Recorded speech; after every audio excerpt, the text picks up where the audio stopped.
بكم مجددا مشاهدينا. مهمة ناجحة للمنتخب الوطني المغربي الأولمبي خلال الشوط الأول، التقدم بهدفين لهدف واحد. هدف عبد الصمد الزلزولي في حدود الدقيقة 23، هدف عالمي.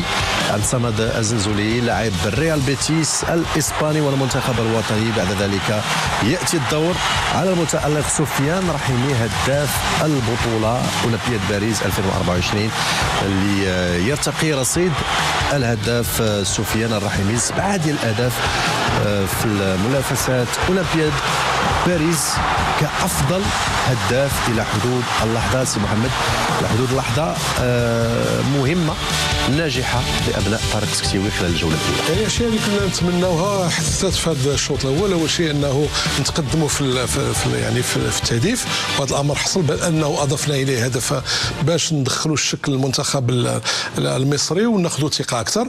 أنه أيضا تمنينا أنه اللاعب رحيمي يسجل، وهذا الأمر حصل، فشيء رائع جدا، لأنه ربما غتكون أيضا سابقة. لم يسبق أن كان هناك لاعب عربي هو هداف الأولمبياد. علينا ننتظر المباراة النهائية، لأن هناك أيضا لاعبين اللي هما معنيين أيضا بهذه المسابقة. إنما هذا الشوط الأول لاحظنا بأنه النوايا الهجومية بالفعل كانت، لكن ما كانتش واضحة الأفكار ديالنا الهجومية. لكن اللحظة اللي استيقظ فيها الزلزولي فكان وراء الهدف الأول من خلال تسجيله، وأيضا من خلال التمريرة المهمة اللي اعطانا فيها الهدف الثاني.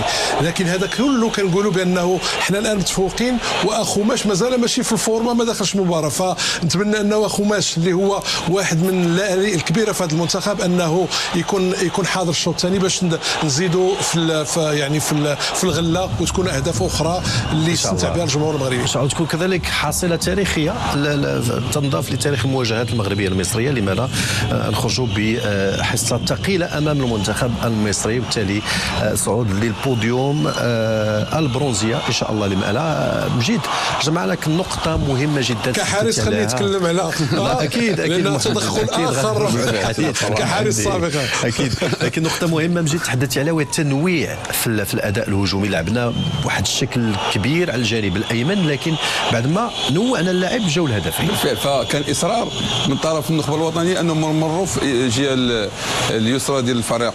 هنا توقف معك مجيد نقطة مفصلية كذلك خلال هذا الشوط الأول، إصابة ديال زيزو، واحد من أفضل اللاعبين على مستوى تشكيلة المنتخب المصري، لاعب الزمالك المصري. والإجهاد اللي كنا تكلمنا عليه أنا وسي محمد في البداية ديال البلاطو الأول، فإنه كان إجهاد بدني، لأنهم لعبوا مقابلتين في 120 دقيقة وهذا أثر سلبا على المردود البدني. وكذلك هذا من الأشياء اللي كتخلي أنك تكون إصابات خصوصا في العضلة، عضلة الفخذ. فنتكلموا على المنتخب الوطني، فكان إصرار من طرف النخبة الوطنية أنه يمر من الرواح الأيمن الرواح الأيسر بالنسبة للفريق المصري، وهذا اللي خلى أنه كان تنويع، لأنه كنبقاو مصرين فكتكون شونجمون دو جو، فمن الجهة اليسرى جا الهدف، وهذا كيميل هدف جميل على الزاوية البعيدة دائما كيسجل أهداف رائعة. وماشي الهدف الأول، سجل أهداف كثيرة بهذه الطريقة، لأنه كتكون كتاخذ قرار ديال التسديد، فخص قرار يكون صائب، وتتشوف حتى كتاخذ المعلومة وما كان تواجد الحارس المرمى، فكتكون الزاوية بعيدة أنه كتكون صعيبة على الحارس المرمى أنه يتصدى لها. فهدف جميل، ولكن تنفيذ كيكون كونترول تير، فديما كيكون الحارس المرمى باقي ما خداش لي روندير، كذلك المدافعين باقي ما جاوش يسدوا عليك الممر ديال التسديد. فهدفين رائعين. كاين طريقه ديال اللاعب، شفنا الزلزولي اليوم ادى اسيس في الهدف الثاني، سجل الهدف الاول، وكيبان بانه رغم الانتقادات فقوي شخصيا، الشخصيه ديالو قويه، وخلى انه اعطى الاضافه في المباراه. أكيد إضافة مهمة للاعب زلزولي لتشكيلة المنتخب الوطني المغربي بعد التعثر أو أداء شوية متعثر على مستوى المباراة الأولى، وبالتالي أعاد طارق السكتيوي اللاعب إلى السكة الصحيحة. هدفين سهيل، عصفورين بحجر واحد كيف ذكرتي. التقدم في المباراة، تسيد على مستوى التهديف بالنسبة لسفيان الرحيمي، اللي أكيد أو بنسبة كبيرة جدا غادي يفوز بلقب الهداف الاهداف للاولمبيه البارزه ان لا فيرمينيو ولا كذلك اللاعب الفرنسي توفروا على 4 أهداف فقط، وبالتالي 3 الأهداف صعب تسجيلها في المباراه النهائيه. مباراه نهائيه، وبالتالي فغادي يكون كما قلنا واحد الانجاز اللي غيضاف للانجازات كثيره. قلت اليوم تاريخي صحيح هنا لا لعب على الذهب، لكن ارقام كبيره غادي تكون بالنسبه للتاريخ ديال المشاركات ديالنا اللي هذه هي المشاركه الثامنه في 7 مشاركات. راه كنتكلموا تاع انتصارات، راه كانت عندنا تقريبا 24 مباراه في السابق، في ال7 مشاركات السابقه كانوا عندنا 3 انتصارات، الان واصلين 4 انتصارات، يعني انه كاين ارقام اللي كبيره، وتكون ارقام ايضا على الصعيد الجماعي، على الصعيد الفردي لما ان شاء الله رحيمي غادي ياخذ هذه الجائزه ديال الهداف هذه البطوله. اذا هي ارقام كثيره، ولذلك قلت انه اليوم تاريخي وغادي تسجل ان شاء الله، فقط انه الاهتمام بالشوط الثاني، لان خصو يكون واحد التخاذل، ما خصوش يكون واحد نعم، ونبقاو بلغه الارقام اكيد على مستوى الاستحواذ في الشوط الاول. غادي نطلبوا من الزملاء يعطيونا الاحصائيات ديال الشوط الاول على مستوى الاستحواذ.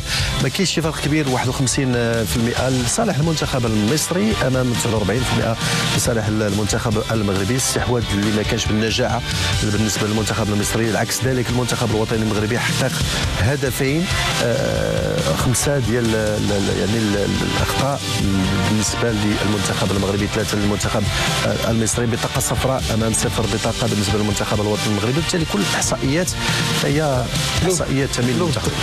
راه اشار لها المدرب لما كتكلم على ذاك الخروج من الاحباط ديال المباراه، لانه ديك الهزيمه، وهذا اللي خلات انه الفريق ديالنا في الاول راه ما كانش الافكار واضحه، وخلات انه المصريين خذاو ثقه، وهنايا فين نسبه امتلاك الكره راه استفدوا منها في لحظات كثيره من المباراه. كنهضروا على نسبه الاستحواذ بالنسبه لمصر، فهي الثالث في لو طون فور ديال المنتخب المصري، لانه المنتخب المصري في واحد الفتره راه ولا كيشكل خطوره على المرمى ديال الحارس المحمدي بعد فترات في النصف ديال الشوط الاول، كذلك في اخر المباراه. وهنا خصنا نفهموا هذه الاشياء، لان حنا عندنا اشكال في كيكون البلوك با ديالنا، كيكون عندنا الكره وكنكون متحكمين وكيكون الاستحواذ، فكتكون الامور يعني غاده على ما يرام. ولكن فكتكون الكره عند الخصم، وفي الرجوع ديالنا كيفاش انه وسط الميدان كيتعامل، وكذلك الاطراف وكذلك القطب الدفاع، فهنا فكيكون الاشكال خصنا نفهموا ليه، لانه الشوط الثاني ما غيكون سهل، غتكون رغبه اكثر عند المنتخب المصري. كنتمنوا انهم ما يسجلوش بدايه الشوط الثاني، لانه كنبقاو غاديين في ذاك المسار ديال اننا حنا نديروا لو جو، حنا اللي تكون عندنا الكره وحنا يكون عندنا الاستحواذ. نقدروا نزيدوا اهداف اخرى سي محمد بعجاله الشوط الثاني من خلال النتيجه وكذلك الاداء ديال المنتخبين معا. كيف كتشوف هذا الشوط الثاني؟ لا، الاستهتار هذا هو يكون العنوان، لازم استمرار في نفس النهج، محاوله تسجيل اهداف اخرى لقتل المباراه بشكل كبير. نتمنوا كما قلت اخو ماش يفيق لنا شويه باش يخلي انه الخطوره على اليمين وعلى الشمال. هناك يعني سوابق اللي هي كانت المباراه ضد اوكرانيا الشوط في الدقائق الاخيره، ولا ايضا المباراه الشوط الثاني ضد اسبانيا. نتمنى انه بالفعل، لانه هناك واحد الجائزه كبيره اسمها واحد الرقم تاريخي اللي هو البرونز، فنتمنى انهم يكونوا جاهزين لهذه الامور ان شاء الله. شكرا سي محمد، شكرا كذلك مجيد. ننتقلوا رفقه المشاهدين الكرام لمتابعه الشوط الثاني للقاء المنتخب الوطني المغربي والمنتخب المصري بعد فاصل مشاهد.